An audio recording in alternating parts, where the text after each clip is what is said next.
Olá, meu nome é Daniel, eu sou pesquisador aqui do Instituto do Cérebro da PUC de Porto Alegre. Nós estamos finalizando um projeto que tratou de o uso de um biomaterial associado a um cultivo de célula precursora em um modelo de trauma raquimedular.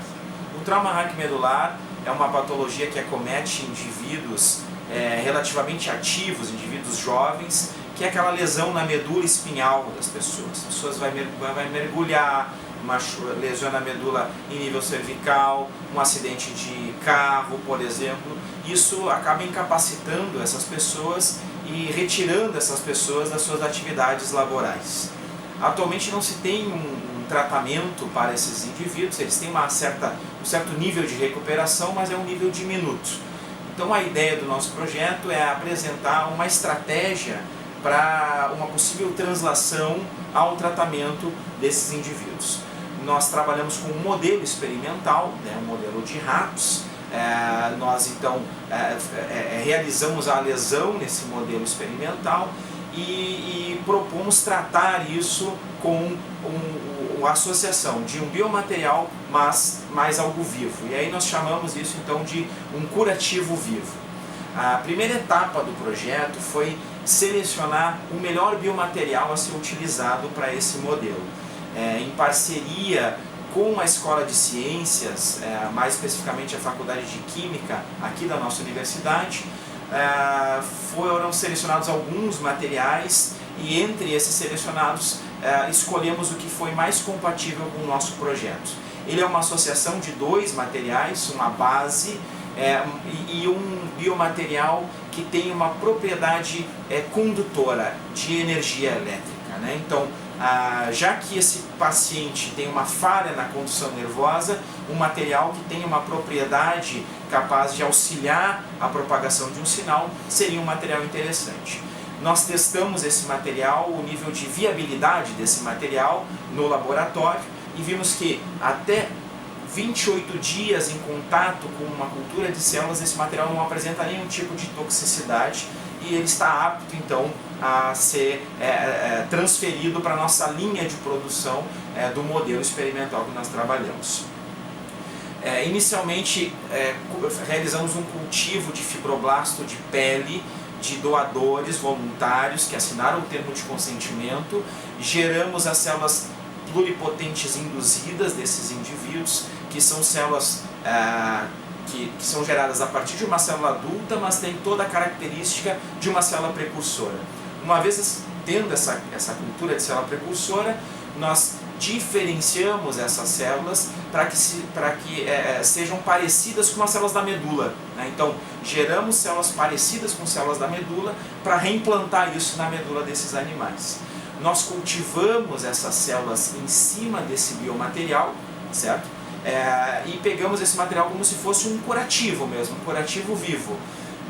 E implantamos esse curativo vivo na medula desses animais. Então os animais tinham uma lesão e receberam um curativo com uma camada de células nessa lesão.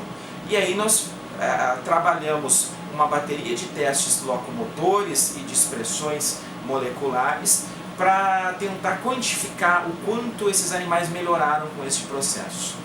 Após esse implante então, desse material, a primeira análise que nós fizemos foi uma análise de locomotora, que nós chamamos. Esses animais são filmados em alguns períodos, um período mais agudo, que é 24 horas após a lesão, um período intermediário, 14 dias, e um período mais tardio, 28 dias.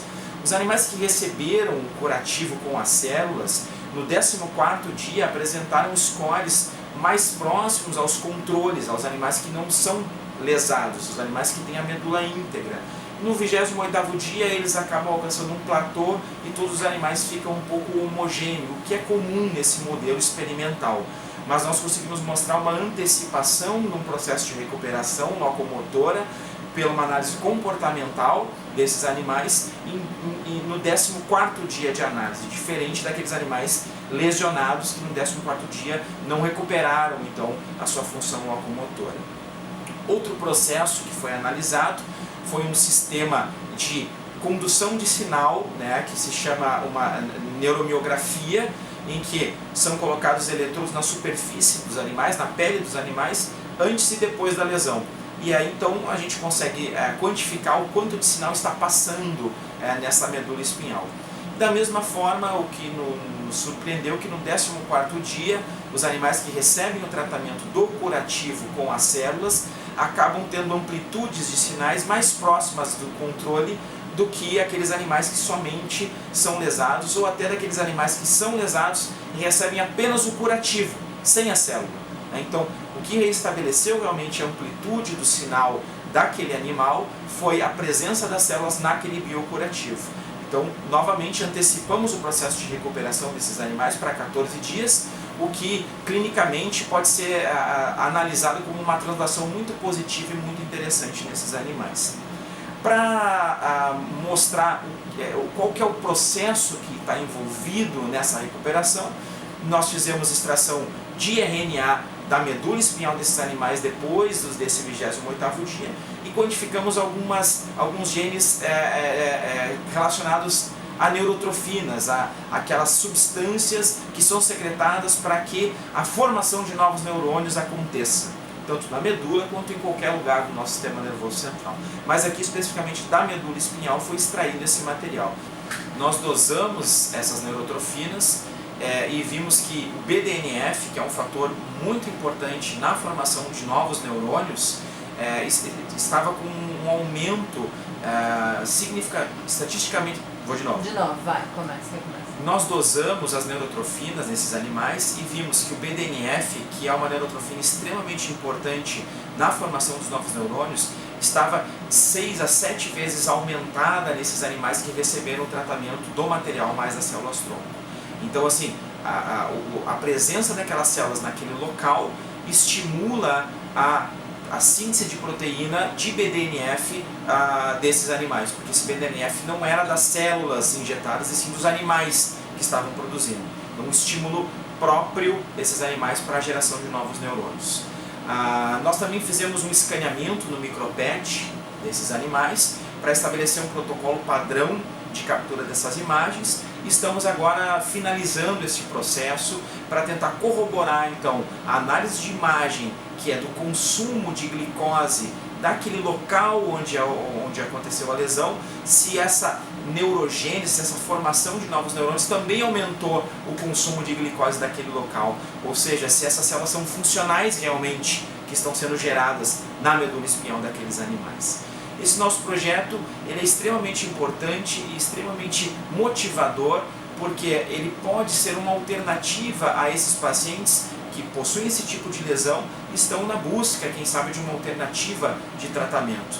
É claro que nossos resultados são preliminares e são modelos experimentais, mas a translação é possível nesses processos porque estamos mostrando a factibilidade desse processo e o quanto pode ser revertido um trauma dessa severidade neste modelo, trabalhando então com esse modelo de ratos. Mas propor uma translação é extremamente adequado, extremamente importante nesta altura do projeto, que é a finalização desse projeto que recebemos com o recurso do CNPq.